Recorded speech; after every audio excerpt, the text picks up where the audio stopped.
Oke, selamat welcome to my channel para mahasiswa. Hari ini kita tidak bisa, minggu ini kita tidak bisa untuk melakukan pertemuan tatap wajah, tapi kita akan coba tatap layar dengan cara mungkin media YouTube dan sebagainya. Nah, ini khusus untuk yang hari Jumat karena kita sudah tidak masuk di hari Jumat ini karena ada virus corona atau COVID-19. Jadi di sini kita akan membahas tentang, kemarin kita sudah coba satu kelompok dan memang rata-rata dari satu kelompok itu belum bagus. Kenapa? Ya masih ada sedikit yang harus kita perbaiki lagi untuk menjadikan ini lebih bagus. Nah, di sini saya kemarin cerita-cerita dengan beberapa mahasiswa yang lainnya dan di situ ketahuan kalau ternyata kita untuk presentasi ke depan itu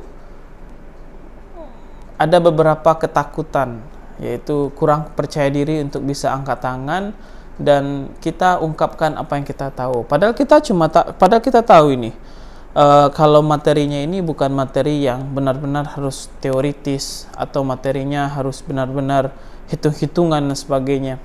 Ini adalah materi di mana kita hanya untuk bisa berputar logikanya, terus mengangkat tangan, dan apa yang kita bayangkan, apa yang kita pikirkan, kita ungkapkan. Hanya seperti itu. Tapi rata-rata kepercaya diri itu memang sulit untuk dilakukan untuk satu kali atau dua kali, tapi ini akan bisa berlangsung kalau kita dan teman-teman semua mau untuk mencoba membuka diri dan membangun suatu karakter yang lain daripada yang sekarang. Kalau teman-teman tahu sekarang mungkin kurang merasa nih, saya kurang nih di bagian sini, saya kurang ngerti di bagian jurusan saya sendiri, kemudian saya kurang dibandingin teman-teman yang lain, saya rasanya masih kurang deh gitu. Nah, si teman-teman bisa mencoba pindah dari zona yang rasa-rasanya kurang menjadi rasa-rasanya mulai berisi dengan cara simple, yaitu bicara untuk berbicara dulu, mencoba untuk berbicara dulu. Kenapa? Orang pintar itu memang harus bisa berbicara. Sepintar apapun dia, jika dia tidak bisa berbicara, maka tidak ada apapun yang dihasilkan dari kepintarannya dia, karena orang tidak akan tahu kalau dia pintar. Oke?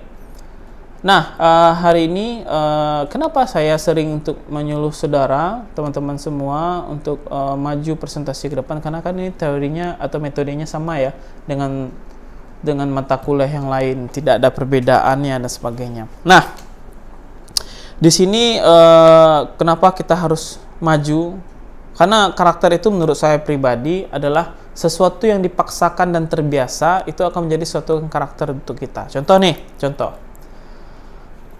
Saya bandingin lah ya. Ini adalah si A dan ini adalah si B. Ini A, ini B. Si A ini dididik oleh keluarganya dari dulu, yaitu kalau dia salah, dia selalu dipukul pakai rotan. Pakai rotan selalu. Ya, dari kecil sampai dia dewasa. Sehingga jika dia bikin salah, dia akan pikir seperti ini. Wah, nanti saya kena rotan lagi nih sama orang tua saya. Jadi rotan itu bukan sesuatu yang kekerasan, tapi adalah suatu hukuman bagi dia. Kita balik ke si B. Si B adalah seseorang yang dididik semua keluarganya, yaitu pakai nasihat. Jika dia salah, akan dinasehati oleh orang tuanya. Jadi tidak ada pakai tangan, tidak ada pakai kekerasan dan sebagainya. Nah, jika si B pergi main ke tempat si A, si B maka akan kelihatan. Jika si A kena marah sama orang tuanya, dipukul dan sebagainya, si B akan bilang, bro, itu kekerasan dalam rumah tangga, bro. Dia bilang, kalau ini bilang, enggak, itu hukuman kok dari orang tua saya. Nah, ini akan membentuk karakter yang berbeda dari rumah tangganya sendiri masing-masing. Jika ini punya anak, si A ini punya anak, dia akan mencoba ke anaknya lagi. Jika anaknya salah, istrinya salah, dan siapapun orang yang di dekat dia salah, mau adeknya, mau siapapun, dia akan mencoba pakai pukulan juga. Ya, dan ini sifatnya berantai. Dan ini, jika ada yang salah juga dari keluarganya, baik itu anaknya, istrinya, adeknya, tetangganya, dan siapapun, mantannya, dia akan coba untuk mencoba menyelesaikan masalahnya itu pakai bahasa saja atau nasihat.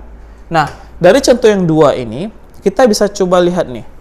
Berarti yang ini yang terbiasa dipukul, sesuatu yang kejam sifatnya, biasa aja dilakukan, terbiasa, akhirnya menjadi hal yang tidak apa-apa kok, biasa kok bagi saya. Nah, sedangkan ini yang sudah terbiasa dinasihati dan sebagainya, dan ini melihat orang dipukul akan menjadi yang luar biasa sekali. Nah, ini adalah salah contoh bagi teman-teman semua. Kalau karakter itu memang dibentuk oleh keterbiasaan. Makanya saya sering sekali melihat saudara menyuruh saudara atau meminta saudara untuk maju ke depan, dikarenakan untuk saudara merasa terbiasa ke depan. Jadi nanti kalau ada pun kegiatan yang lain mengharuskan saudara untuk maju, saudara itu menganggap itu biasa, tidak ada yang luar biasa, santai aja, slow, santuy. Nah, seperti itu. Saya maunya yang seperti itu. Jadi kita karena ini tidak dalam keadaan di kelas, karena keadaan, jadinya ini adalah materi kita yang untuk minggu kelima. Bagaimana caranya untuk mencoba percaya diri? Oke. Tidak ada orang di dunia ini yang sempurna. Mungkin suara saya tidak bagus, suara saya, wajah tidak ada yang simetris, wajah orang kiri dan kanan semuanya beda-beda, tidak ada yang simetris. Jadi karena coba bayangkan jika ya kalau kita malu sama diri kita nih gara-gara wajah nggak simetris atau wajah kurang mumpuni deh. Nah, coba bayangkan kalau wajah ini simetris, itu akan lucu sekali dan malahan itu agak aneh. Tidak ada namanya orang di sini ada tai lalat, di sini juga ada tai lalat sama, enggak ada. Karena yang satu yang tidak simetris ini yang membuat keindahan. Nah, jadi teman-teman jangan mikirin kalau nanti saya seperti ini jadi dilucuin teman-teman dan sebagainya. Itu enggak ada, itu mental-mental yang itu yang harus kita perbaiki. Bagaimana caranya? Pertama, saudara mesti harus mencoba sendiri nih dari pribadi sendiri. Coba berjalan dengan santai dulu. Coba berjalan seperti kita berjalan ke rumah teman, kita berjalan ke rumah mantan, kita berjalan ke rumah pacar. Santai kan? Tidak ada permasalahan. Nah, sekarang jalan yang santai itu direkam pakai kamera ya. Tolong saudara buat kamera, bukan buat kamera, buat video. Kemudian saudara jalan. Nah, kemudian lihat tuh. Gimana jalan biasa. Kemudian coba sekarang terbitkan dalam diri sendiri yaitu rasa untuk percaya diri. Dengan cara apa ya? Jalan yang tidak biasa ditegapkan seperti orang pintar, seperti orang yang seakan-akan mau presentasi, seakan-akan mau menjadi seseorang yang merasa gua ini bisa. Nah, itu akan ada rasa di mana percaya diri itu akan tumbuh sendiri. Karena yang paling simpel untuk melihat percaya diri adalah dengan cara berjalan kaki. Oke, cara berjalan kita bagaimana, cara kita duduk bagaimana, dan sebagainya. Kita memang ada dua kepribadian seperti orang nyanyi. Kalau orang nyanyi dengan orang yang ngomong biasa saja, itu kan berbeda. Kalau dia ngomong biasa, ya suaranya biasa. Tapi kalau dia nyanyi, suaranya jadi emas banget. Nah, itu adalah hal yang perbedaan. Nah, kita harus belajar yang seperti itu. Kenapa?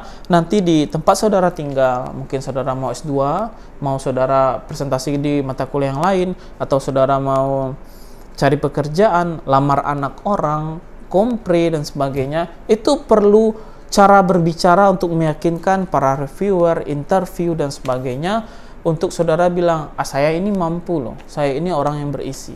Seperti itu. Dan hal yang seperti itu akan membuat karakter kita berubah. Tidak ada namanya karakter yang tidak bisa berubah. Ya, Lucinta Luna aja bisa berubah tuh muka, apalagi karakter yang nggak bisa diubah. Oke? Jadi mulai dari sekarang teman-teman wajib mencoba untuk bagaimana caranya percaya diri. Karena setelah tatap layar ini selesai, kita akan mencoba tatap wajah kembali di kelas insya Allah. Dan itu akan kita coba bagaimana untuk memperbaiki diri. Karena jika bukan kita yang mencoba, siapa lagi yang akan memperbaiki diri kita. Oke, sekian saja mata kuliah ini hari ini dengan teori percaya diri. Kita akan coba di minggu depan dengan teori yang lain lagi. Semoga sehat selalu, jangan kemana-mana, tetap di rumah. Assalamualaikum warahmatullahi wabarakatuh.